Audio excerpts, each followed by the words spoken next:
Hey everyone, and welcome back to City Bitty Mommy. My name is Sasha, and on this channel we talk about mommyhood, life and style.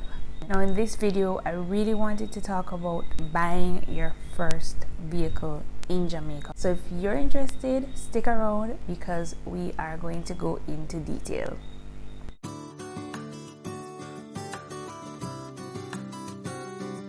Considering you're taking a loan for this vehicle, determine how much you are willing to pay back monthly. And please consider not only gas, but you need to consider servicing the vehicle. You also need to consider if something goes wrong with the vehicle, will you be able to afford these things? Okay, so you need to ask yourself, why do I need a car? Is it that you're just tired for take bus and taxi? Ask yourself, why do you need this vehicle? Where is it that you live? You live somewhere up on a hill where you're going to need a vehicle, where you're going to need a SUV, or where you live is the road bad and you're going to need something where you can manage the pothole them.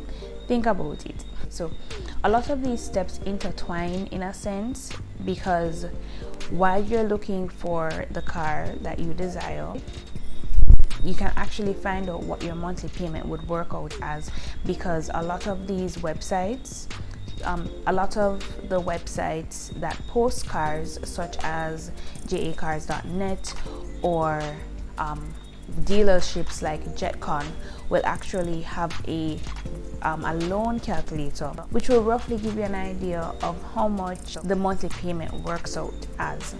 I know in particular NCB has a auto loan calculator which you input the year of the vehicle, the make, color, all of the information of the vehicle. Let's say the vehicle that you like, that you saw on a website, and that calculator tells you how much you need to put down, as well as it works out the monthly payments for you. So that's a good tool. What I would do is go on the website that I'm looking at and then use the NCB loan calculator.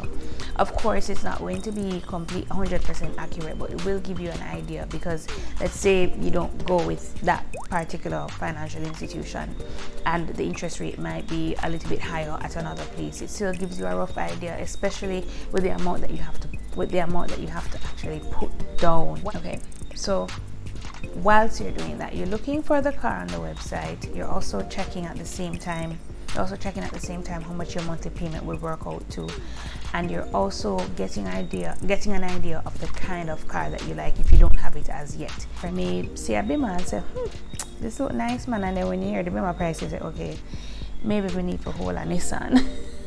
Alright, what is very important is to shop. Just as how you're shopping around for a car, you need to shop around for your loan. You need to get your best deal. How it works, some financial institutions will give you 100% financing on a new vehicle. The new being the current year that we're in, so 2020. If it is an older vehicle, then you would get less financing or a shorter amount of time to repay that loan. So a good tip is to just call the banks and say, hey, I'm interested in a car loan, can a rep contact me? They will ask you at that point, have you identified the vehicle as yet?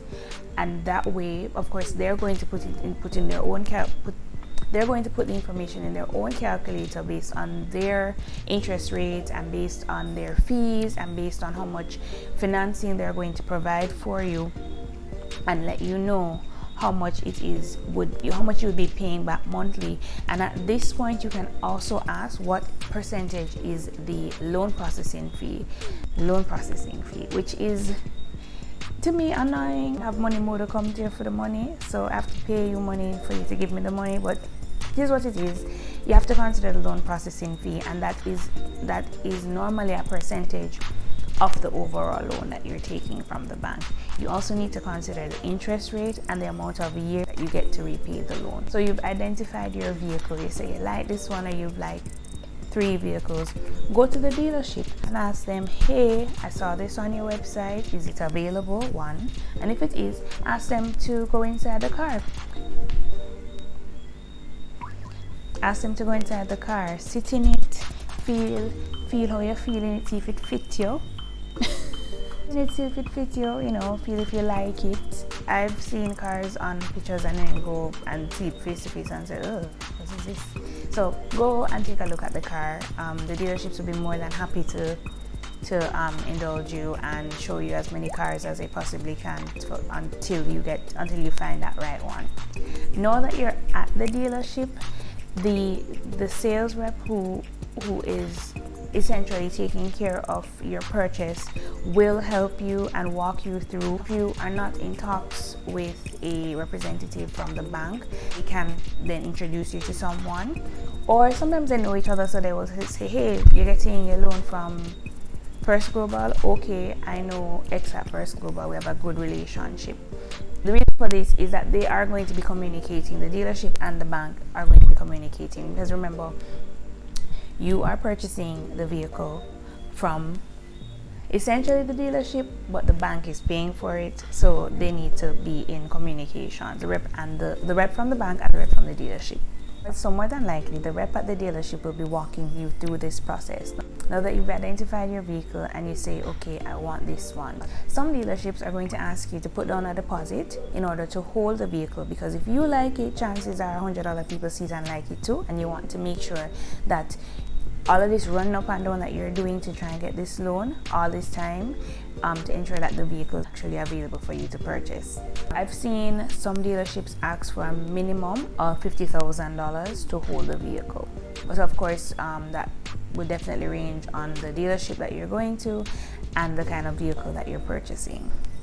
So at the dealership, they would also ask you to complete a form, and that form would have the details of your deposit. It would also have details of the vehicle that you're interested in. The paperwork at the dealership involves paying that deposit. You get a receipt for that. They would also ask you to make a deposit for a valuation for the vehicle, because you're going to need that. And then they will also provide you a pro forma invoice, and that pro forma invoice is what you'll be taking to the bank to say, this is the vehicle that I want, this is what it costs. The valuation will also determine how much the vehicle values. The pro forma would state the cost of the vehicle, the cost that your dealership is selling it to you at.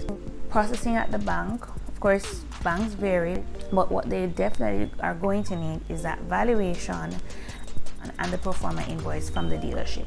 So applying for the loan, it is important to note that banks will ask you to complete a form, because they would be doing a credit check, like a credit check levels. So they're going to check to see if you have any outstanding loans, how you've been paying on that credit card, all of your credit history they're going to check, and that costs, I think it costs about $2,900. So this is the part where you wait. Some banks take a shorter time to let you know if you have been approved. Other banks will tell you you've been approved on condition. Let's say you have a loan with them already and that's going to be completed in a few months. They may say, okay, when this loan has been completed, come check me back, because we're not ready to give you documents. You've submitted all of your documents to the bank, and now you're waiting to know if your loan has been approved. You can, at this point, you can actually ask them how much would be the loan processing fee, so you can make sure that you have that money in your pocket to pay them. Now, while the bank is processing your loan, you can use this time to shop around for insurance. Now, if this is your first vehicle and if you have a license that's, I don't know, less than 5 years, then insurance may be a little bit more expensive for you compared to someone who's a little bit older and who has been driving for a longer time. Nonetheless, you can use this time to just shop around for insurance. The important information that they would need to provide you with a quote would already be available. Year, make, model, the date that your license was issued, which would determine how old you've been driving for. If and when your loan is approved, you already have insurance in your back pocket. Okay, so loan approved, now would you get care? The loan has been approved. So now that your loan has been approved, the bank is going to give you a letter of undertaking. And that letter of undertaking is just to say, hey, we, Mr. Bank, have approved Mary Jane's loan, and this is proof that we will be paying for the vehicle. Remember, the bank is paying the dealership, you're paying back the bank. So essentially, the bank owns your vehicle until you're finished paying it off. but it's okay because you're driving it. You have your vehicle and it's in your name, right? There are 3 things from the bank among other paperwork that you need to go in and sign. 1 is the notice of lien, 2 is the letter of undertaking, and 3 is the insurance endorsement letter. Now, the notice of lien, you take to the tax office. Letter of undertaking goes to the dealership, and the insurance endorsed letter is to go to the insurance company. When you go back to the dealership will give you a form to complete and sign. This part the dealership usually takes care of because it's a lot of running back and forth. What you would focus on is the insurance. You take that insurance endorsed letter to the insurance company while you get your insurance sorted out, and then you take it back to the bank. The dealership would ask you to pay, normally dealt with by the dealership. What you're going to pay for is your registration, your fitness, and your license plates. Once that's covered, the dealership will call you for your car, or your dealership will take it to you, depending on who it is. It is important to note that there are other things that may cost you the general safety of your car. If you decide to tint your vehicle, that can range anywhere from $6,000 to $12,000. If you plan on putting on an alarm system on your vehicle, which I recommend that you do, that would range anywhere from $7,000 to $10,000, or it can even be more depending on the brand of alarm that you're placing there. Another thing that you can also place on your vehicle just for added security is a tracker, and for even more added security, which will provide proof if something happens, is a dash cam. So that's just a few, I would consider, accessories to consider after you've purchased your vehicle. For me, the first thing that I do is to tint my vehicle because I really don't like sunlight and I don't like people looking in the car when I'm in the car. So yeah, first thing I do is tint the vehicle. I hope this was helpful for you if you are considering or going through the process of buying a car. Again, your dealer, if you're going through a dealership, then they are generally helpful and will help you, walk you through the process, especially if you're purchasing your very first vehicle and all of this is overwhelming and seems like a lot of running up and down, but they will definitely help you. Thank you so much for watching. Please remember to like, comment, and of course subscribe to this channel. Subscribe if you want to see more, and of course hit the notification bell so you know exactly when I post a new video. If you're a new driver, I have a video for you called Tips for New Drivers. I'm going to post it right here. Go ahead and watch it now. See you next time.